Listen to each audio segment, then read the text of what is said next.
l'école de Saint-Ilan accueille cette année le 17e concours de reconnaissance des végétaux. Donc c'est un défi et puis un honneur finalement d'accueillir les candidats pour ce concours.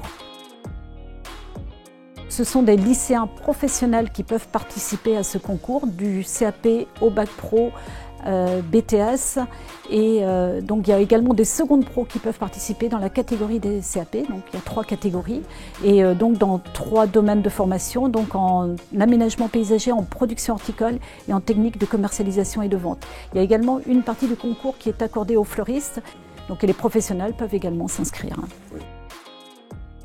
J'ai été motivé à m'inscrire à ce concours cette année puisque j'ai déjà réalisé les concours régionaux les années précédentes. Et ce qui m'avait initialement motivé, c'était la passion du végétal et l'envie de me confronter aussi aux connaissances des autres pour me situer et découvrir encore plus de végétaux.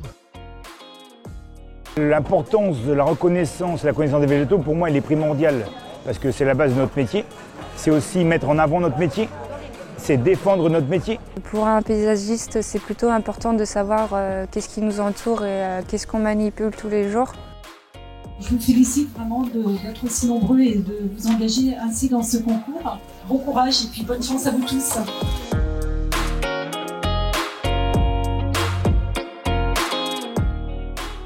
Les épreuves en fait, du concours consistent à identifier des végétaux sur échantillon.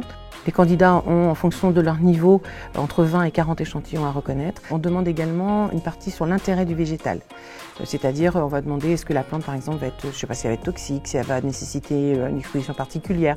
Alors c'est vrai qu'on ne va pas demander quelque chose qui est visible sur l'échantillon, c'est un peu trop facile, mais c'est plutôt une particularité, un intérêt de la plante. Les difficultés rencontrées pendant les épreuves, c'est les trous de mémoire ou les oublis qu'on pourrait avoir alors que l'on sait qu'on connaît la plante. Aujourd'hui, je pense que le concours s'est bien passé et dans l'ensemble, la grille était plutôt complète. Maintenant, on verra est-ce que ce qui a été écrit était bon. Pour PHTC, c'est bon. C'est terminé et on va pouvoir passer après aux aménagements paysagers. Ça marche. Merci.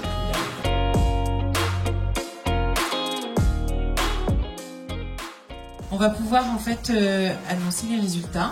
En production horticole au niveau BTS, vous pouvez applaudir Loïc Roland, une nouvelle fois en fait lauréat.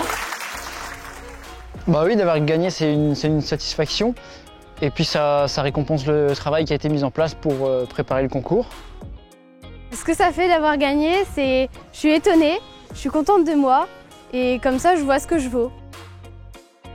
Maintenant, Lyon approche au mois de décembre, le concours national. Cette finale a un enjeu important pour moi, étant donné qu'à la dernière finale nationale, je suis arrivé 2e. Cette année, j'espère pourquoi pas arriver premier. Bon bah maintenant, rendez-vous à Lyon pour la finale.